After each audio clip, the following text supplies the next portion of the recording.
إلى الله بإذنه وسراجا منيرا أما بعد فقد قال الله تبارك وتعالى في كلامه المجيد وفرقانه الحميد أعوذ بالله من الشيطان الرجيم بسم الله الرحمن الرحيم رسلا مبشرين ومنذرين لئلا يكون على الله حجة بعد الرسل وكان الله عزيزا حكيما وقال النبي الأمين صلى الله عليه وسلم ما بعث الله نبيا إلا رعى الغنم رواه البخاري أو كما قال عليه الصلاة والسلام উপস্থিত মসজিদের সম্মানিত মুসল্লিয়ান কিরাম, দোতলায় অবস্থানরত শ্রদ্ধাস্পতিনী স্নেহাশিস মা ও ভগ্নীগণ, খুতবার শুরুতে আমরা মহান রবের দরবারে কালিমাত শুকর আদায় করি আলহামদুলিল্লাহ। লাখো কোটি দরুদ সালাম নবী মুহাম্মদ রাসূলুল্লাহ সাল্লাল্লাহু আলাইহি ওয়াসাল্লামের প্রতি। সম্মানিত উপস্থিতি, আজকে আমাদের খুতবার টপিক হলো লিমাযা বা'আসাল্লাহু আন-নাবিয়্যা ওয়ার রাসূল, অর্থাৎ আল্লাহ রাব্বুল আলামিন এই দুনিয়াতে কেন নবী রাসূল পাঠিয়েছেন। খুব গুরুত্বপূর্ণ একটি বিষয়, এটা আমাদের সকলেরই জানা দরকার। এখন আপনারা ইউটিউবে ফেসবুকে অনেক কিছু দেখে থাকেন, বিশেষ করে যখন কেউ কোনো একটি বিষয় নিয়ে ইউটিউবে কোনো বক্তব্য দেন, সেটি যদি ঈমানের সাথে সাংঘর্ষিক হয়, সে বক্তব্য যদি ইসলাম থেকে বের হয়ে যাওয়ার মতো বক্তব্য হয়, এই বক্তব্য শুনে যদি 10 জন মানুষ ঈমান হারায়, সেই ক্ষেত্রে কিন্তু আলেমদের দায়িত্ব কর্তব্য হলো মানুষকে ওই বিষয়ে সতর্ক করা, যেই বিষয়ে বিশ্বাস রাখলে মানুষের ঈমান চলে যাবে। যেহেতু ইউটিউব এখন সবাই চালায়, এই জন্য আমি নাম নিতে চাই নাই, শুধু বোঝানোর জন্য বলছি। গিয়াসউদ্দিন তাহেরি নামে একজন আলোচক আছে, আপনারা সকলেই তাকে চেনেন। এর একটা গানের স্বরে একটা কবিতা আছে, সে বলে আল্লাহর ধন রাসূলকে দিয়ে আল্লাহ গেলেন গায়েব হইয়া। বলেন নাউজুবিল্লাহ। শুধু এখানেই ক্ষান্ত নয়, এরপরে আবার বলেন যে রাসূলের ধন খাজা পাইয়া শুয়ে আছেন আজমিরে, কেউ ফেরে না খালি হাতে খাজারে তোর দরবারে। প্রথম থেকে আমি একটু বলে আসি। প্রথম বলেছে আল্লাহর ধন রাসূলকে দিয়ে আল্লাহ গেলেন গায়েব হইয়া। তার মানে আল্লাহর কাছে যত ধন, আল্লাহর কাছে যত দৌলত ছিল, সব কিছু আল্লাহ রসুলকে দিয়ে আল্লাহ গায়েব হয়ে গেছে। আল্লাহর হাত এখন ফাঁকা, আল্লাহর হাত এখন শূন্য। বলেন নাউজুবিল্লাহ। এরপরে তার কথা হলো যত সম্পদ যা কিছু আল্লাহ রাসূলকে দিয়েছিলেন, সেইগুলো রাসূল আবার আমার খাজা মঈনুদ্দিন চিশতিকে দিয়ে দিয়েছে। বলেন নাউজুবিল্লাহ। এখন যা কিছু চাওয়ার, যা কিছু পাওয়ার খাজার কাছে চাও, খাজার কাছেই পাইবা, আর আল্লাহ রাসূলের দরকার নেই। বলেন নাউজুবিল্লাহ। এরকম বিধ্বংসী কথা যদি বলে, এটা আমাদের দায়িত্ব না বলা। এই জন্য যেহেতু নবীর এবং রাসূলদেরকে নিয়েই কথাটা উঠিয়েছে, তাকে প্রশ্ন করা হয়েছিল শায়েখ আহমদুল্লাহ সাহেবকে। তিনি প্রশংসার দাবিদার, তিনি যোগ্য একজন আলেম বলে এখন প্রতিষ্ঠিত। তার লেকচার শোনার জন্য বড় বড় ডক্টর, বড় বড় লয়ার, তারা অধীর আগ্রহে বসে থাকে তার বক্তব্য শুনবার জন্য। ডক্টর আহমদুল্লাহ সাহেব তিনি আমাদের মাযহাবপন্থী, আমাদের আহলুস সালাফ এবং আহলুস সুন্নাহ জামাতের আকীদা পোষণ করেন আলহামদুলিল্লাহ। কিন্তু মাসলাগত কিছু কি আছে, ত্রুটি থাকতেই পারে। কিন্তু তিনি যে সমাজে খেদমত করতে যাচ্ছেন, তিনি সারা বিশ্বব্যাপী যেই কর্মসূচিগুলো হাতে নিয়েছেন, এরকম তাহিরের 14 বংশ এই কাজ করতে পারবে না। কোথায় শেখ সাদি আর কোথায় বকরির নাতি, কার সাথে কে টক্কর দেয়। সবচেয়ে বড় কষ্ট হলো যারা এই লোকটাকে দাওয়াত দেয় তারাও তার বক্তব্যের জোশে এমন জোশ তোলে, এমন কথা বলে মনে হচ্ছে তাহিরই ঠিক।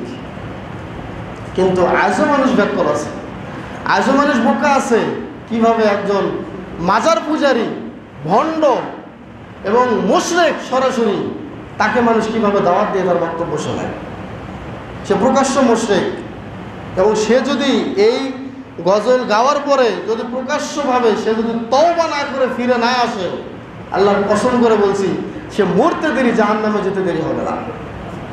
কারণ সে গজল বলেছে যেটা এটা গজল না, এটা শিরকি কথা বলেছে।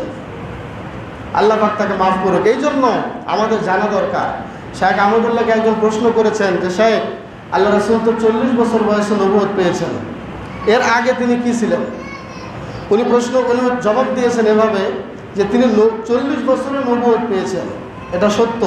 তার আগে কি তিনি কোনো নবীর আন্ডারে ছিলেন না? বা তিনি কোন ধর্মের উপরে ছিলেন? যদি আমরা বলি যে ইসলাম ধর্মের উপরে তিনি ছিলেন না, তাহলে অবশ্যই নাউজুবিল্লাহ বলতে হবে। তাকে যে আল্লাহ নবুয়ত দিবেন, নবী করে দুনিয়াতে পাঠাবেন, এটা আল্লাহ তাকে সৃষ্টির আগে এবং আদমকে সৃষ্টির আগেও আল্লাহর সিদ্ধান্ত ছিল। বলেন সুবহানাল্লাহ। এ হাদিস সত্য, সহিহ হাদিস। তার মানে এই নয় যে তিনি তখন থেকে নবী। তিনি নবুয়ত পেয়েছিলেন, দায়িত্ব পেয়েছিলেন নবুয়তের 40 বছর। এই কথাটাকে কাটছাট করিয়া তাকে এমনভাবে অপদস্থ করার কথা বলা হয়েছে, সে বলেছে আলটিমেটাম পর্যন্ত দিয়েছে 48 ঘন্টার মধ্যে মাফ চাইতে হবে। অথচ কথা আহমদুল্লাহটাই সঠিক, ওনারটা ব্যাঠিক এবং শিরকি কথা, সেগুলো থেকে দূরে সরে এসে ওনাকে অনেকভাবে হ্যস্ত করার চেষ্টা চালানো হচ্ছে। এবং এমনও কথা আমি শুনেছি এটা নিয়ে নাকি মামলা মোকদ্দমা হবে। বলেন নাউজুবিল্লাহ। আচ্ছা বলুন তো, মামলা মোকদ্দমায় যারা আছে, সুপ্রিম কোর্টে যারা আছে, তাদের এই ইসলামিক এই বিধিবিধান সম্পর্কে কোনো জ্ঞান আছে? ওই রকম 100% জ্ঞান আছে? নাই। যদিও থাকে ইল্লা মাশাআল্লাহ, কিন্তু তারা তো এগুলো খেয়াল করবে না। এইটাকে সে তুলেছে মামলা করার জন্য। বলেন নাউজুবিল্লাহ। তো যাই হোক, আকীদা, ঈমান এমন একটি বিষয়, যদি এই সম্পর্কে কারো কোনো ভুল ধারণা থাকে, আকীদা যদি বিশুদ্ধ না হয়, তাহলে তার সালাত, তার হজ, তার যাকাত, তার কোনো ইবাদতই আল্লাহর দরবারে কবুল হবে না। কি বলেন, ঠিক কিনা? সম্মানিত উপস্থিতি, তাহলে আসুন আল্লাহ কেন নবী রাসূলের দুনিয়াতে পাঠিয়েছেন এর উত্তর আমি আপনাদের সামনে খুতবার শুরুতেই যে আয়াতটি পাঠ করেছি, সূরা আন-নিসার 165 নম্বর আয়াতে আল্লাহ রাব্বুল আলামিন বলেছেন, আউযু বিল্লাহি মিনাশ শাইতানির রাজীম, রুসুলান মুবাশশিরিনা ওয়া মুনযিরিন লিআল্লা ইয়াকুনা আলাল্লাহি হুজ্জা لئلا يكون على الله حجة بعد الرسل وكان الله عزيزا حكيما। আল্লাহ রাব্বুল আলামিন বলেছেন, রুসুলান মুবাশশিরিন ওয়া মুনযিরিন, আমি আল্লাহ রাব্বুল আলামিন কিছু কিছু রসুলকে আমি প্রেরণ করেছি, মুবাশশিরিন মানে সুসংবাদদাতা হিসেবে, মুনযিরিন এবং ভীতি প্রদর্শনকারী হিসেবে। অর্থাৎ যারা ঈমান আনবে, ভালোভাবে চলবে, সৎ আমল করবে, অবশ্যই তাদের জন্য কি রয়েছে? সুসংবাদ। এবং মুনযিরিন এবং ভীতি প্রদর্শনের কথাও, ভীতি ভয় দেখানোর জন্য আল্লাহ নবী রাসূল পাঠিয়েছিলেন। ভয় কিসের? যদি আপনি সঠিকভাবে না চলেন, সালাত আদায় না করেন, হজ যদি সাধ্য অনুযায়ী না করেন, সাধ্য থাকলে না যান, এরপরে যাকাত যদি সাধ্য অনুযায়ী না দেন, তাহলে এর জন্য বিধি প্রদর্শনের জন্য আল্লাহ রাব্বুল আলামিন নবী রাসূল পাঠিয়েছেন। তাহলে এই আয়াতে দুটি শব্দ আমরা পেলাম, মুবাশশিরিন ও মুনযিরিন। মুবাশশিরিন মানে হলো সুসংবাদদাতা, ও মুনযিরিন মানে মানুষকে ভয় দেখানোর জন্য। এরপরে আল্লাহ আরও বলছেন, লিআল্লা ইয়াকুনা আলাল্লাহি হুজ্জা, যাতে করে লা ইয়াকুনা আলাল্লাহি হুজ্জা, অবশ্যই রসুল পাঠানোর পরে আল্লাহর কাছে কারো কোনো এক্সকিউজ না থাকে, কোনো অভিযোগ না থাকে যে আল্লাহ আমার কাছে তো কোনো নবী রাসূল আসে নাই। এই কথা যাতে কোনো বান্দা, কোনো ব্যক্তি বলতে না পারে, এই জন্য আল্লাহ নবী রাসূল পাঠিয়েছেন। বলেন সুবহানাল্লাহ। ওয়া কানা আল্লাহু আজিজান হাকিমা, আর আল্লাহ হচ্ছেন মহাপরাক্রমশালী এবং মহাবিজ্ঞানী। আল্লাহর চেয়ে মহাবিজ্ঞানী, আল্লাহর চেয়ে মহাপরাক্রমশালী আর কেউ নাই। আচ্ছা, আপনারা এখন বলুন তো, এই যুগে যারা আমরা আছি, আমরা কি বলতে পারবো যে হে আল্লাহ, আমাদের কাছে কোনো আলেমরা ইসলামের দাওয়াত দেয় নাই? একথা বলার সুযোগ আছে আমাদের? নাই। কারণ পরতে মসজিদে মসজিদে, ইসলামী জালসা, ইসলামী হালাকায়, তাবলীগের স্থানে, সব জায়গায় ইসলাম নিয়ে মানুষকে এখন দাওয়াত দেওয়া হচ্ছে। এর কারণ একটাই, যাতে কিয়ামতের দিন আমরা বলতে না পারি যে আল্লাহ, আমরা তো ইসলামের দাওয়াত পাই নাই। তাহলে এটাই হচ্ছে মেইন উদ্দেশ্য, কারণ নবী রাসূল পাঠানোর, যাতে করে মানুষ বলতে না পারে যে আমাদের কাছে কোনো নবী রাসূল আসেনি। এরপরে আরেকটি জিনিস আমাদের কাছে খেয়াল রাখতে হবে, আমাদের জেনে রাখতে হবে যে আল্লাহ রাব্বুল আলামিন সকল জাতির নিকটে, সমস্ত গোষ্ঠীর নিকটে আল্লাহ নবী রাসূল পাঠিয়েছে। এমন কোনো কম, এমন কোনো গোষ্ঠী বাকি নাই যে যেখানে আল্লাহ রাব্বুল আলামিন নবী রাসূল পাঠান নাই। প্রত্যেকটা কওমের নিকটে আল্লাহ পাক নবী রাসূল পাঠিয়েছেন। সূরা আল ফাতিরের 24 নম্বর আয়াতে আল্লাহ রাব্বুল আলামিন বলেছেন, ওয়া ইম মিন উম্মাতিন ইল্লা খালা ফিহা নাযীর। এমন কোনো জাতি ছিল না যে জাতির মধ্যে একজন ভীতি প্রদর্শনকারী নবী রাসূল পাঠানো হয় নাই। তাহলে আল্লাহর আয়াত সত্য না মিথ্যা? আল্লাহর কথা সত্য না মিথ্যা? এমন কোনো জাতি নাই যে জাতির নিকটে আল্লাহ নবী রাসূল পাঠান নাই, ভীতি প্রদর্শনকারী পাঠান নাই।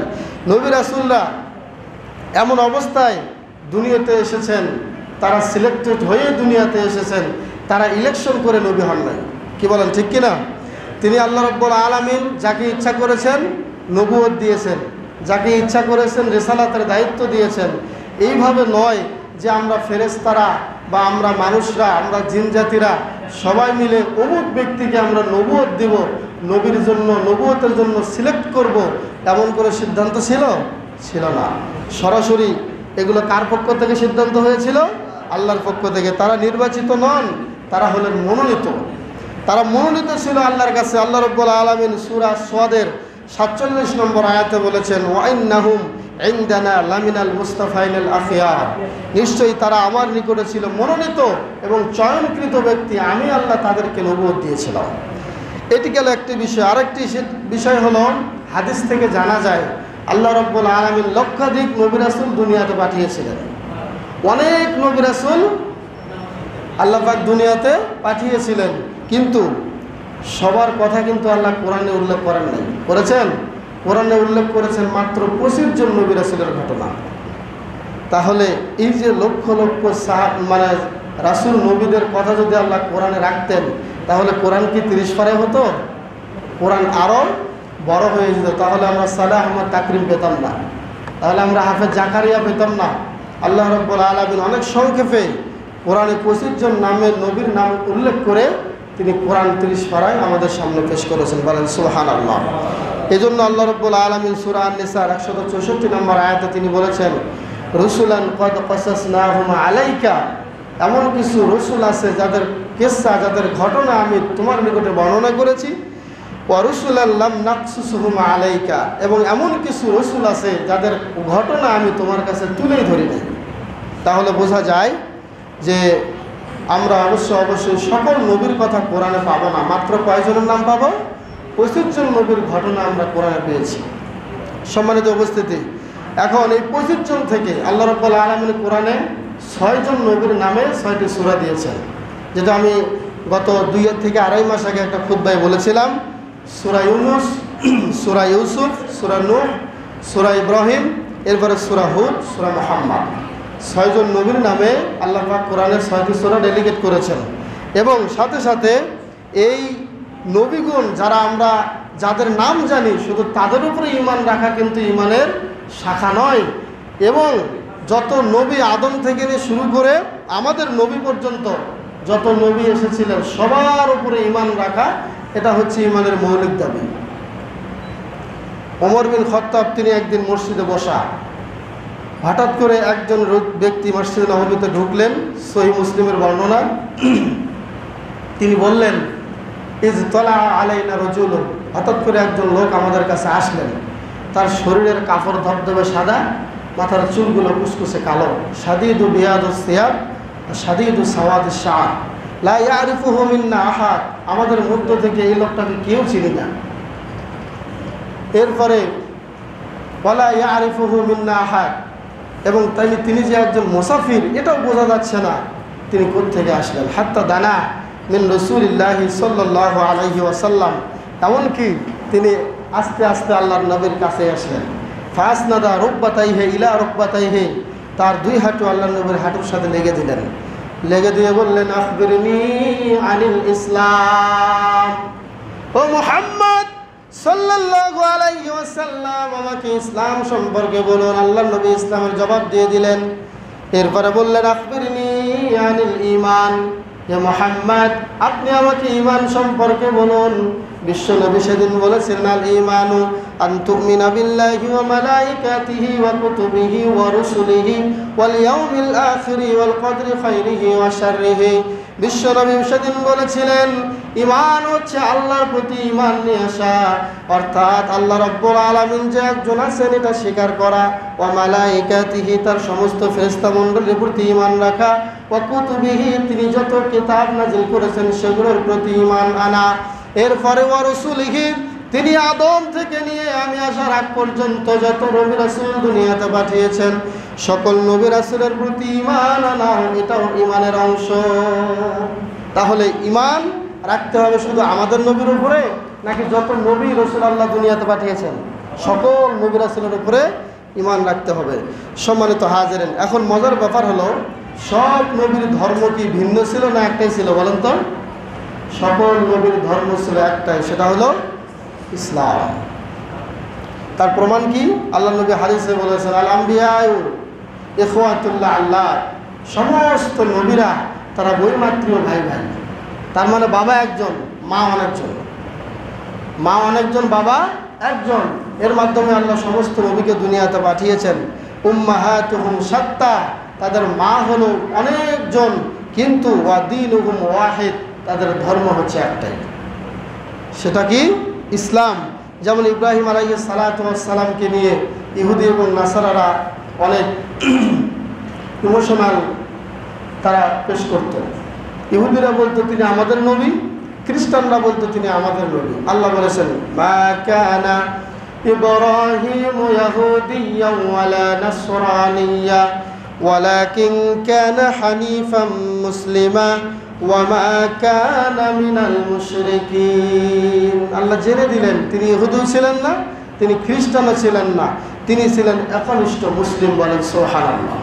তাহলে ইব্রাহিম আলাইহিস সালামও মুসলিম ছিলেন। এরপরে ইউসুফ আলাইহিস সালাম সূরা ইউসুফের মধ্যে 101 নম্বর আয়াতে তিনি বলেছেন, হে আল্লাহ তাওয়াফানি মুসলিমা, আল্লাহ তুমি আমাকে মুসলমান করে মৃত্যুবরণ দিও, মুসলিম করে তুমি আমাকে মরণ দিও, ওয়াল হিকনি বিস সালিহিন, এবং নেককারদের সাথে তুমি আমাকে মিলিয়ে দিও। তাহলে ইউসুফ নবী, ইব্রাহিম নবী এবং সুলাইমান নবী যখন বিলকিসের কাছে পত্র লিখেছিলেন, পত্র লেখার সময় তিনি বলেছিলেন, ইন্নাহু মিন সুলাইমান ওয়া ইন্নাহু বিসমিল্লাহির রহমানির রহিম। তার মানে বিলকিস থেকে শুরু করে সুলাইমান নবী থেকে শুরু করে সবাই একটি ধর্মের উপরে ছিল, সেই ধর্মের নাম হচ্ছে ইসলাম। আমরা যে ধর্মের উপরে ছিলাম। সম্মানিত হাজিরিন, এবার আমি আপনাদের সামনে কয়েকটি কমন ফিউচার উল্লেখ করতে চাই, যার অর্থ হলো সকল নবীদের মিশন ছিল এক এবং অভিন্ন। কোনো নবীর মিশন ভিন্ন কোনো মিশন ছিল না, প্রত্যেকটা নবী রাসূলের মিশন ছিল এক। তার মধ্যে কয়েকটি আমি উল্লেখ করব। প্রথমে আমি উল্লেখ করব সেটি হলো, সকল নবীকে আল্লাহ ওহির মাধ্যমে তিনি বার্তা পাঠিয়েছেন। বলেন সুবহানাল্লাহ। সকল নবীকে আল্লাহ কি দিয়েছেন? ওহির মাধ্যমে দুনিয়াতে তাদেরকে রিসালাতের দায়িত্ব দিয়েছেন।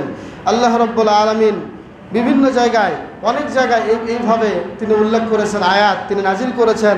তিনি এক আয়াতে বলেছেন, ইন্না আওহাইনা ইলাইকা কামা আওহাইনা ইলা নূহিন ওয়ান নাবিয়্যিনা মিন বাদি। হে নবী, আমি তোমার নিকটে ওহী করেছি এবং তোমার পূর্বে নূহ নবীর নিকটে আমি ওহী করেছি। তার মানে বোঝা গেল যে আল্লাহ সকল নবীকে একটি জিনিস দিয়ে নবুয়তের দায়িত্ব দিয়েছেন, সেটি হচ্ছে ওহী। ওহী দুই প্রকার, একটা হচ্ছে ওহিয়ে মাতলু, একটা হলো ওহিয়ে গয়ের মাতলু। যেটা পঠিত সেটি হলো কোরআন, আর গয়ের মাতলু যেটা অপঠিত সেটি হচ্ছে হাদিস। অর্থাৎ আল্লাহর নবীকে কোরআনও দেওয়া হয়েছে, কোরআনের সাথে হাদিসও দেওয়া হয়েছে। সম্মানিত হাজিরিন, তাহলে এই বিশ্বাস আমাদের থাকতে হবে। সূরা বাকারায় আল্লাহ মুত্তাকিদের গুণাগুণ বর্ণনা করতে গিয়ে বলেছেন, ওমা উনজিলা ইলাইকা ওমা উনজিলা মিন ক্বাবলিকা, যারা বিশ্বাস রাখে তোমার নিকটে যে নাজিল করা হয়েছে এবং তোমার পূর্বে যে নবীরা এসেছিল তাদের নিকটে যা নাজিল করা হয়েছে সেইগুলোর প্রতি যারা ঈমান রাখে তারাই হচ্ছে মুত্তাকি এবং মুমিন। সম্মানিত উপস্থিতি, তাহলে আমরা বুঝতে পারলাম সকল নবীকে আল্লাহ ওহী দিয়েছিলেন, ওহীর মাধ্যমে তিনি নবুয়ত দিয়েছিলেন। নাম্বার দুই নম্বর হলো যে জাতির যে ভাষা ছিল, সকল নবীকে যে জাতির নিকটে পাঠানো হয়েছিল ওই জাতির যেই ভাষা, মাতৃভাষা, ওই ভাষা অনুযায়ী ওই ভাষা দিয়ে আল্লাহ নবীকে দুনিয়াতে পাঠিয়েছেন। বলেন সুবহানাল্লাহ। সারা মক্কাবাসীর ভাষা ছিল, মাতৃভাষা ছিল আরবি, এজন্য আল্লাহর নবীকেও শেষ নবী হিসেবে আল্লাহ আরবি ভাষা দিয়েই নবুয়ত দিয়েছেন। আজকে আমাদের বাংলাদেশে যদি কোনো নবী আসতো, কথার কথা, যদি বাংলা ভাষা না বুঝতো, না বলতো, তাহলে কি আমরা বুঝতে পারতাম? কোনো চায়নাতে গিয়ে যদি চাইনিজ ভাষা না বলে যদি বাংলা ভাষা বলে, তাকে কি কেউ তার কথা বুঝবে বা তার দাওয়াতকে গ্রান্টেড করবে? করবেন না। এই জন্য প্রত্যেকটা জাতির নিকটে আল্লাহ তাদের স্বভাষায় নবীর এবং রসুল প্রেরণ করেছিলেন। আল্লাহ রাব্বুল আলামিন সূরা নিসার মধ্যে বলেছেন, ওয়া আরসালনা মির রাসূলিন ইল্লা বিলিসানি কওমিহি, নিশ্চয় আমি আল্লাহ রসুল প্রেরণ করেছি প্রত্যেক জাতির তাদের নির্দিষ্ট তাদের মাতৃভাষায়। তাহলে আমাদের 2 নম্বর আকীদা পরিষ্কার রাখতে হবে যে সমস্ত নবী কিন্তু আরবি ভাষায় নবুয়ত দান করেন নাই আল্লাহ তাদেরকে। যে ভাষায়, যে জাতির যে ভাষা ছিল ওই জাতির কাছে আল্লাহ পাক ওই ভাষায় নবী রাসূল পাঠিয়েছেন। 3 নম্বর কমন ফিচার হলো সকল নবীর চারিত্রিক গুণান্বিত ছিলেন। প্রত্যেকটা নবীর চরিত্র এমন সুন্দর ছিল, মাথা থেকে নিয়ে পায়ের তালু পর্যন্ত একটা কলঙ্কের দাগ কেউ লাগানোর সাহস পায় নাই। বলেন সুবহানাল্লাহ। এমন সুন্দর চরিত্রের অধিকার ছিলেন। আল্লাহ তো আমাদের নবীকে সরাসরি বলেছেন, ওয়া ইন্নাকা লাআলা খুলুকিন আযীম, হে নবী আপনি যে মহান চরিত্রের অধিকারী, এই মহান চরিত্রের অধিকারী কেউ হতে পারে নাই। কারণ নবী রাসূল এমন নবী, এমন রসুল, যে নবী রাসূলকে আল্লাহ রাব্বুল আলামিন একেবারে চরিত্রের সুমহান জায়গায় দিয়েই, সুমহান মর্যাদা দিয়ে আল্লাহ দুনিয়াতে পাঠিয়েছেন। সুবহানাল্লাহ। এটা আহলুস সুন্নাহ ওয়াল জামাতের আকীদা হলো নিশ্চয়ই প্রত্যেকটা নবী রাসূল মাসুম, তাদের কোনো গুনাহ আল্লাহ রাখেন নাই, সব গুনাহকে আল্লাহ মাফ করে দিয়েছেন। বলেন সুবহানাল্লাহ। এটা সূরা আর কলমের মধ্যে এসেছে 4 নম্বর আয়াতে। 4 নম্বর কমন ফিচার হলো সকল নবীকে আল্লাহ মুজিজা, মিরাকেল দান করেছিলেন। বলেন সুবহানাল্লাহ। আপনারা অনেকেই একজন নবীর নাম শুনেছিলেন, সলেহ আলাইহিস সালাম। সলেহ, এই সলেহ নবী তার কওমের লোকের কাছে যখন দাওয়াত দিচ্ছিলেন, তার কওমের লোকেরা বলল, হে সালেহ তুমি যদি নবী হও একটা প্রমাণ দেখাও। বলছে কি? বলছে এই যে পাহাড়টা দেখতেছ, এই পাহাড় থেকে একটা উট বের করবে, এই উট বের হয়েই বাছুর দেবে, এই বাছুর দিয়ে আমরা দুধ দেওয়াবো, এই দুধ আমরা খাবো, তারপরে তোমাকে বিশ্বাস করবো। দেখেন কত বড় মানে হটকারিতা এবং কত বড় ইতর প্রকারের মানুষ ছিল সলেহ আলাইহিস সালাতু ওয়াস সালামের কওমের লোকেরা। তিনি আল্লাহকে বললেন যে আল্লাহ এটা কেমন, আমি কিভাবে কি করব, আমি তো কোনো কিছু বুঝতে পারছি না। তখন আল্লাহ রাব্বুল আলামিন তার দোয়া কবুল করলেন। সাথে সাথেই পাহাড় থেকে, আপনার সূরা আল আম্বিয়ার তাফসীর খুললে পেয়ে যাবেন, সাথে সাথে আল্লাহ পাহাড় থেকে উট বের করে দিলেন। তারা উটের দহন করলো, উটের দুধ খেলো। এরপরে আবার সালেহ নবীকে বলল যে আনতা সাহিরুন কাজ্জাব, তুমি মিথ্যাবাদী, তুমি জাদুকর। বলেন নাউজুবিল্লাহ। এরপরও তারা মানে নাই। তাহলে এই যে পাহাড় থেকে উট বের করা, এটা ছিল কি কোনো ম্যাজিক ছিল? এটা ছিল মিরাকেল, মুজিজা। এই মুজিজা দিয়ে আল্লাহ নবী রাসূলকে পাঠিয়েছেন। সাথে সাথে আরেকজন নবী মুসা নবীর উন্নত একটা মুজিজা হচ্ছে লাঠি। এই লাঠি ছেড়ে দিলে কি হতো? সাপ, আর ধরলেই আবার লাঠি। এখন অনেকে বলতো বনি ইসরাইলের লোকেরা যে মুসা জাদুকর, লাঠিতেও জাদু করেছে। এগুলো হচ্ছে মুজিজা, এগুলো কোনো ম্যাজিক নয়। এরপরে ঈসা নবীকে আল্লাহ রাব্বুল আলামিন কিছু মুজিজা দিয়েছিলেন। তিনি জন্মান্ধ ব্যক্তির চোখে হাত বোলালেই আল্লাহ তার দৃষ্টি ফিরে দিতেন। কুষ্ঠরোগী থাকলে গায়ে হাত দিলে কুষ্ঠরোগ ভালো হয়ে যেত। এরপরে মৃত লোক শুয়ে আছে, যদি খালি বলতো কুম বিইজনিল্লাহ, সাথে সাথে আল্লাহর হুকুমে দাঁড়ায় যেত। সুবহানাল্লাহ বললেন না? তাহলে এগুলো যে আল্লাহ দিয়েছিলেন নবীদেরকে, কেন দিয়েছিলেন? সমস্ত নবীদেরকে আল্লাহ মুজিজা মিরাকেল দিয়েছিলেন যাতে মানুষ বুঝে যে সত্যিকারে এরা নবী এবং রাসূল। কিন্তু তারপরেও তারা বিশ্বাস করে নাই। আচ্ছা, আমাদের নবীর দিকে একটু খেয়াল করে দেখেন তো।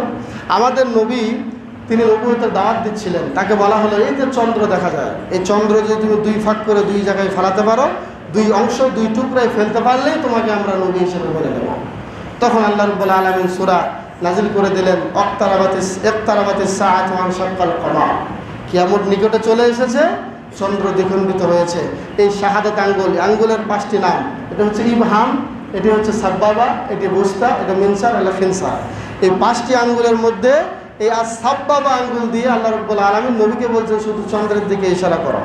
ইশারা করতে দেরি চন্দ্র দ্বিখণ্ডিত হয়ে 2 পাহাড়ে পড়ে গিয়েছে। সুবহানাল্লাহ। এরপরেও তারা বলেছে যে না, তুমি জাদু করো। বলেন নাউজুবিল্লাহ। সম্মানিত উপস্থিতি, তাহলে 4 নম্বর কমন ফিউচার সকল নবীর ক্ষেত্রে কি বললাম? সকল নবীকে আল্লাহ মুজিজা দিয়েছিলেন, মিরাকেল দিয়েছিলেন। 5 নম্বর হলো সকল নবীর দাওয়াত মিশন ছিল এক। দাওয়াতি মিশন ছিল, সেটা হচ্ছে তাওহীদ, রিসালাত, আখিরাত। প্রত্যেকটা নবী রাসূলের দাওয়াতের অংশ ছিল 3টা। তাওহীদ মানে আল্লাহ এক, রিসালাত মানে আমি যে নবী রসুল তার দায়িত্ব আমার উপরে এসে পড়েছে, এই দাওয়াত দিতেন মানুষকে। আর আখিরাত মানে কিয়ামতের পরে, অর্থাৎ আখিরাতের একটা জগৎ আছে, এইটার বিষয়ে সবাইকে বিধি প্রদর্শন করতেন তারা। এই 3টির জন্যই সমস্ত নবী রাসূলকে আল্লাহ রাব্বুল আলামিন দুনিয়াতে পাঠিয়েছেন। আচ্ছা, আমি আপনাদেরকে প্রশ্ন করি, আপনারা কি কোনোদিন পেয়েছেন এমন প্রমাণ যে মুসা নবী বলেছে যে মৃত্যুর পরে একটা জগৎ আছে, আর পরবর্তীতে আরেকজন নবী এসে বলছে যে মৃত্যু বলতে কোনো কিছু নাই? এমন কিছু পাইছেন আপনারা? বা এক আলেম বলেছে যে কবরের জগতে প্রশ্ন হবে, আর এক আলেম বলছে কবরের জগতে প্রশ্ন হবে না, এমন কেউ শুনছেন কোনোদিন? শোনেন নাই। তার মানে অর্থাৎ ভালো করলে জান্নাত, খারাপ করলে জাহান্নাম, এগুলোই ছিল সমস্ত নবীদের মিশন। এবং আল্লাহ যে এক, তিনি অদ্বিতীয়, এগুলোই সব নবীদের এক মিশনে তারা দাওয়াত দিয়েছিলেন। জান্নাত জাহান্নাম আছে, এগুলো তারা সবাই দাওয়াত দিতেন। তাহলে বুঝলাম 5 নম্বর সকল নবীদের ক্ষেত্রে কমন ফিউচার হলো সকল নবীর দাওয়াত ছিল এক। 6 নম্বর একটা কমন ফিউচার হলো, আর এগুলো আমাদের জানা দরকার এই জন্যই যাতে কোনো মাজার পূজারি, কোনো ভণ্ড, কোনো গাঁজাখোর ব্যক্তি মাজার পূজারি আমাদের ইমানকে নষ্ট করতে না পারে। নবীদেরকে নিয়েও আমাদের ইমানটা কী করে চায়? নষ্ট করতে চায়। এই আকীদা বিশ্বাসগুলো আমাদের পরিষ্কার থাকতে হবে। কারণ ওমা ইয়ানতিকু আনিল হাওয়া ইন হুয়া ইল্লা ওয়াহয়ুন ইউহা। নবী রাসূল যারা, নবী যিনি, তিনি নিজের থেকে কোনো কথা বলেন না, আল্লাহ যা ওহী করেন তাই তিনি বলেন। এরপরে 6 নম্বর একটা কমন ফিউচার হলো, আমরা সকলেই জানি সকল নবী বলেছিল যে তোমরা ওই দিনকে ভয় করো যেই দিন কেউ কারো কোনো উপকার করতে পারবে না। ইয়াউমা লা তামলিকু নাফসুন লিনাফসিন শাইআ। স্বামী স্ত্রীর উপকারে আসবে না, স্ত্রী স্বামীর উপকারে আসবে না, সন্তান বাবার উপকারে আসবে না, কোনো নেতা তার কর্মীর উপকারে আসবে না, কোনো কর্মী তার নেতার উপকারে আসবে না। সম্মানিত হাজিরিন, তাহলে সকল নবীদের দাওয়াত কী ছিল? এক না ভিন্ন? এক ছিল, এক মিশনে দাওয়াত ছিল। এরপরে 7 নম্বর কমন ফিউচার হলো সকল নবী মানুষ ছিলেন, কেউ ফেরেশতা বা নূরের তৈরি ছিলেন না। এই আকীদা পরিষ্কার রাখতে হবে। সকল নবী কী ছিলেন ভাই বলেন? মানুষ ছিলেন, কেউ নূরের তৈরি বা ফেরেশতার মধ্যে ছিল না।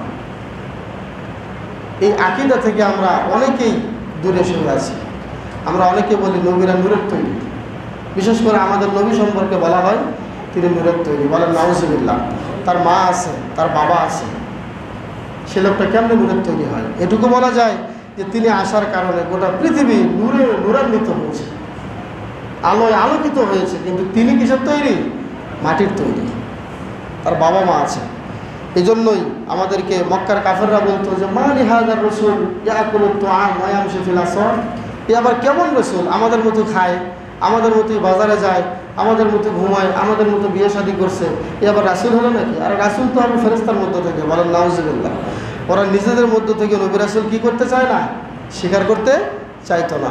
আল্লাহ রাব্বুল আলামিন বলেছেন, হে নবী তুমি বলো ইন্নামা আনা বাশারুন মিসলুকুম, বস্তুত আমি তোমাদের মতো একজন মানুষ, আমি কোনো ফেরেশতাও নই, কোনো জিনও নই।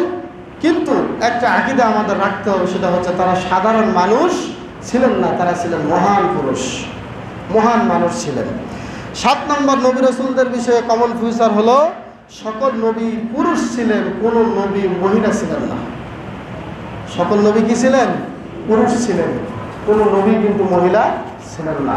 আল্লাহ রাব্বুল আলামিন কোরআনুল কারীমে সূরা নাহলের মধ্যে ঘোষণা করেছেন, আমা আরসালনা মিন ক্বাবলিকা ইল্লা রিজালান নূহি ইলাইহি। ও নবী গো, তোমার পূর্বে যতই রাসূল আমি প্রেরণ করেছিলাম সকল নবী ছিল পুরুষ, সকল নবী ছিল মহাপুরুষ। আমি তাদের কাছেও যেমন ওহী করেছি তোমার কাছে ওহী করেছি। এই আয়াত থেকে বোঝা যায় কোন নবী মহিলা ছিলেন না, সকল নবী ছিলেন পুরুষ। এটা ছিল আরো একটি কমন ফিচার। 8 নম্বর আরেকটা কমন ফিচার হলো সকল নবী রাসূলকে আল্লাহ ছাগলের রাখাল বানিয়েছিলেন। বলেন সুবহানাল্লাহ। ছাগলের রাখাল বানিয়েছেন এজন্যই, আচ্ছা বৃষ্টির দিনে অথবা যখন আপনি একটা ছাগলকে গোসল করাতে চাইতেন, যদি পুকুরের ভেতরে নামাতে চাইতেন, আপনি রশি ধরে টানতেছেন, ছাগল কেমন দাঁড়াইতো? সকলের খেয়াল আছে না? সামনের পা দুটো এমনভাবে দিয়ে এমনভাবে শক্ত হয়ে দাঁড়ায়, আপনার গায়ে শক্তি থাকা সত্ত্বেও তাকে লড়াতে পারেন না। এর নাম হচ্ছে ছাগল। এই ছাগলকে দিয়ে মানে নবীদেরকে দিয়ে ছাগলকে চড়িয়েছেন আল্লাহ। কেন চড়িয়েছেন? যেই মানুষটা ছাগল চড়ানো শিখতে পারবে এই মানুষটা মানুষও চড়াতে শিখতে পারবে। সুবহানাল্লাহ। এই জন্য সহিহ বুখারীর বর্ণনা, মা বাসাল্লাহু নাবিয়ান ইল্লা রাআল গনাম, আল্লাহ কোন নবীকে নবুয়ত দেন নাই যতক্ষণ পর্যন্ত তাকে ছাগল না চড়িয়েছেন। সুবহানাল্লাহ। সহিহ বুখারীর বর্ণনা। সম্মানিত হাজিরিন, তাহলে এটাও আমাদের বিশ্বাস রাখতে হবে প্রত্যেকটা নবী ছিলেন পরিশ্রমী এবং কর্মজীবী। অলস আর এই অভাবী মানুষের জন্য আল্লাহ রাসূলের অনেক রাগ ছিল, অনেক ক্ষোভ ছিল, যারা অলসতায় থেকে থেকে অভাব টেনে আনে। পরিশ্রমী হতে হবে। এরপরে 9 নম্বর হচ্ছে সকল নবী যে দাওয়াত নিয়ে এসেছেন সবাই এই দাওয়াত দিতে গিয়ে চ্যালেঞ্জের মুখোমুখি হয়েছেন এবং বিপদের মুখোমুখি হয়েছেন, মার খেয়েছেন এবং হত্যার হুমকিও তারা পেয়েছেন। তাহলে আমরা যারা ইসলাম ধর্মে আছি, ইসলামের দাওয়াত দিতে গিয়ে আপনাকেও যে হত্যার হুমকি দেওয়া হবে না তার কোনো গ্যারান্টি আছে? নাই। অবশ্যই আসতেই পারে, হুমকি ধামকি আসবেই, কিন্তু আপনাকে সঠিকটাই বলতে হবে। শুধু তাই নয়, বানি ইসরাইলের মধ্যে একজন নয়, দুইজন নয়, 70,000 নবীকে তারা হত্যা করেছিল। বলেন নাউজুবিল্লাহ। এতগুলো নবীকে তারা হত্যা করেছিল, তাহলে নবীকেও তারা হত্যা করা ছাড়ে নাই। আমাদের নবীর বিষয়ে ষড়যন্ত্র করেছিল না? ষড়যন্ত্র করেছিল। তখন যেদিন হেরা গুহায় প্রথমে সূরা আলাকের 5টি আয়াত নাজিল হলো, আয়েশা খাদিজাকে আল্লাহ নবী গিয়ে বললেন যে জাম্মিলুনি জাম্মিলুনি, আমাকে চাদর দিয়ে ঢেকে দাও, আমার জ্বর আসতেছে। তখন আল্লাহর নবীকে খাদিজা সাথে করে নিয়ে তার চাচাতো ভাই ওয়ারাকা বিন নাওফালের কাছে গিয়েছিলেন। গিয়ে বলেছিলেন যে ভাই দেখেন তো উনি কি বলতেছেন এসব, উনি নাকি মারা যাবেন, বাঁচবেন না। তখন উনি বললেন যে কি হয়েছে বলো। তখন তিনি জিবরাইল যেভাবে ঘটনাটি ঘটিয়েছিলেন এটা তিনি বর্ণনা করলেন। বর্ণনা করার পরে ওয়ারাকা বিন নাওফাল ছিলেন ইনজিলের হাফেজ। তিনি বললেন যে শোনো মুহাম্মদ, তুমি নবী হবে, তোমাকে আল্লাহ নবুয়ত দান করবেন, এই জন্যই আল্লাহর পক্ষ থেকে এই একটা পেরেশানি তোমার উপরে আসেছে। বলেন সুবহানাল্লাহ। এরপরে তুমি মনে রেখো, তোমার কওমের লোকেরা, তোমার গোষ্ঠীর লোকেরা তোমাকে হত্যা করতে যাবে, তোমাকে তারা সমাজ থেকে বিতাড়িত করবে। সেদিন আল্লাহর নবী বলেছিলেন, হে ওয়ারাকা বিন নাওফাল, আমাকে তারা বের করে দেবে। তখন ওয়ারাকা বিন নাওফাল বলেছিল যে হ্যাঁ, তোমাকেই বের করে দেবে। তাহলে বোঝা যায় কোনো নবীকে আল্লাহ রাব্বুল আলামিন পরীক্ষার সম্মুখীন ছাড়া নবুয়তের দায়িত্ব দেন নাই। প্রত্যেকটা নবীকে সর্বশেষ কমন ফিউচার যেটা সকল নবীদের ক্ষেত্রে, সেটি হলো সমস্ত নবীরাই মৃত্যুবরণ করেছেন, কিন্তু কবরের জগতে তারা জীবিত। কথাটা বোঝেন নাই হয়তো বা। সকল নবী কি করেছেন? মৃত্যুবরণ করেছেন। কোন নবী হায়াতুন নবী নয়, শুধুমাত্র কবরের জগৎ ছাড়া। কবরের জগতে তারা জীবিত। এর কারণ হচ্ছে একটাই, আল আম্বিয়া আহইয়াউন ফি কুবুরিহিম ইউসাল্লুন। নিশ্চয় নবীরা, সহিহ বুখারীর বর্ণনা, আবু দাউদে এসেছে, নবীরা কবরের জগতে জীবিত, তারা সালাত আদায় করেন। বলেন সুবহানাল্লাহ। এই আকীদা আমাদের অনেক আহলুল হাদিস ভাইদের মধ্যেও নাই। তারা মনে করে যে আল্লাহ নবী কবরেও মারা। জি না, কবরে আল্লাহ নবীর চিন্তা। আর সহিহ বুখারীর আরেকটি বর্ণনা এসেছে, নিশ্চয় ইন্নাল্লাহা হাররামা আলাল আরদি আন তাকুলা আজসাদাল আম্বিয়া, নিশ্চয় আল্লাহ মাটিকে নিষেধ করেছেন, মাটির উপরে হারাম করেছেন, কোন নবীর দেহ কোন মাটি খাবে না। সম্মানিত হাজিরিন, তাহলে আমরা নবীর সম্পর্কে 10টি আকীদা জানলাম এবং নবীকে আল্লাহ রাব্বুল আলামিন নবী রাসূলকে কেন দুনিয়াতে পাঠিয়েছেন সে বিষয়টি আমরা ক্লিয়ার হলাম। অতএব আসুন আমরা যেন আকীদা পরিশুদ্ধ করতে পারি এবং নবী রাসূলের প্রতি যে ঈমান সেই আকীদা যেন আমরা ঠিকমতো রাখতে পারি। আল্লাহ পাক সকলকে বোঝার তৌফিক দান করুন বলে আমিন। হাযা মা